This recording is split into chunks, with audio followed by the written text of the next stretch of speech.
Good times, great music at 2NURFM 103.7, and a lot of folks maybe have had the chance to get out over the summer and get into the caravans and start hitting the highways and byways of the country. And for many, they might be beginning their very own caravanning journey. Of course, a segment we sort of started just last year we've called Caravan Corner. Yes, the brain didn't think too long on that. Took about 3 seconds to come up with that one. Jeff from Check Wade is here again. Jeff, we met you last year, so welcome back. After one visit, you decided, I'll stick around for another year, so we appreciate that. Oh, yeah, you got a friendly face there, Mark, so I thought I'd come back. More lies. You sell stuff for a living, don't you? Caravanning. Now, a lot of folks...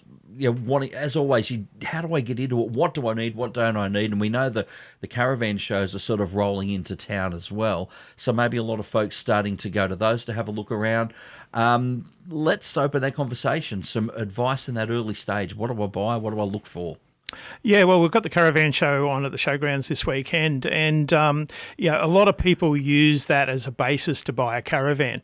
And like caravan shows are really big. There's lots there. There's lots to see. So I think the first thing that I would suggest is that you get on and have a look at the exhibitors, but do your research before you get there, because it's a long day. If you haven't done any research before and you don't know, what sort of trips you're going to be doing, are you going to go away for a weekend or a week, or you're going to do the lap of Australia, you'll need a very different caravan for each of those.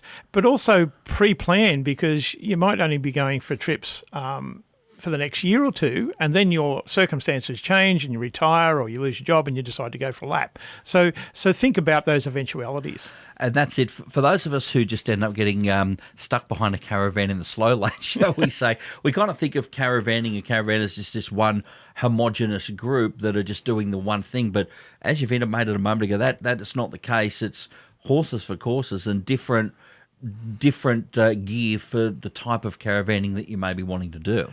Well, certainly. I mean, COVID and the lockdowns and lack of international travel changed caravanning massively. Certainly pointed a lot of folks towards it, didn't it? Oh, absolutely. People who were going to retire and go overseas on big trips decided they'd buy a caravan. And, caravanning isn't for everybody, but the majority of caravanners in Australia really enjoy it. But as I said before, you can do a lap. It might take you a year or two or three. You can go up to the local caravan parks, you can go to a national park, or you can just go to the bush.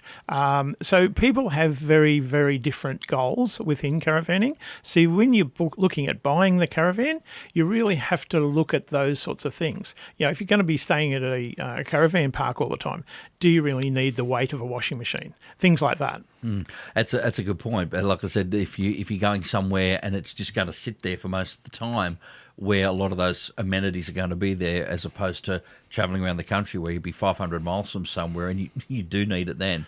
Well, that's right. And I suppose that's part of this in really doing your research, is because when we weigh people, 70% of people we weigh have an issue with weight, being over or at limits. So obviously people are buying too much. And we live in a world now where minimalism isn't really a big thing. And when you're going caravanning or camping, or vanning for that matter, or in a motorhome, you've got to actually think, do I need all this extra stuff? And especially if it's quite heavy. I've weighed people with 3 TVs, but there was only 2 of them. So one was 12 volt, one was inside, one was for outside. So do you really need all that stuff? A lot of grey nomads will take 4 chairs for 2 people to come visit. No, bring their own. Everybody's got a couple of chairs. So really think about the things that you're going to be doing with your caravan, and then what you absolutely need as opposed to what you want. Well, by the sound of things, this is kind of one of the key, I don't want to say mistakes because that's the wrong, but one of the key areas where people might not take into account when they, particularly if they're brand new at caravanning. Absolutely. I call it a challenge. Because it is a challenge to get it right. A lot of the information that's out there doesn't give you the full story. For example, when you go and look at a caravan, they'll tell you what your ATM is, your maximum weight, the tow ball at tear, but it doesn't tell you what it's going to be when it's loaded. And so therefore you can't really, guess those weights. We can, because we've done, 2,000 caravan and vehicle combinations. We've got that information to be able to calculate the effect of a full caravan on the vehicle. And that's one of the things we do either when we weigh a vehicle or, we do Zoom consultations with people as well. But guessing, and I suppose that's our big message, is stop guessing and do your research. Do you find a lot of folks, because you've decided, you've made the push to, we're not going to go on hotels anymore, we're going to do the caravanning thing, but we don't want to miss out on, we don't want to be caught short, so we have a lot of gear.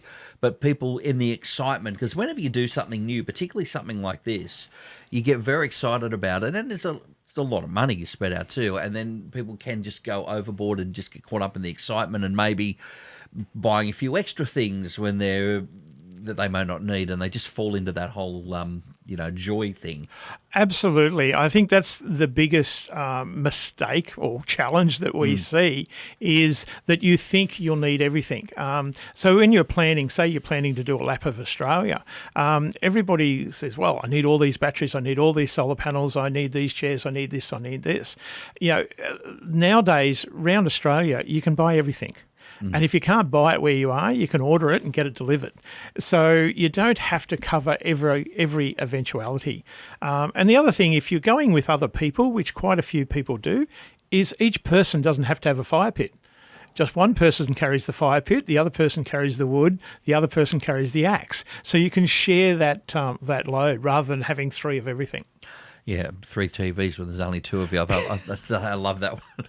Well, you need to know what's on and what else is on. I think that's the thing, Jeff. Yes, absolutely. Absolutely. All right, mate, appreciate it. And some tips for those who are coming into that caravan buying season, and a few things to keep in mind, particularly if you do add it. Thanks, Jeff. Appreciate it. No worries. Thanks, Mark. A trip to Caravan Corner this month with Jeff from Check Weight to 2 at URFM 103.7. A broadcast service of the University of Newcastle.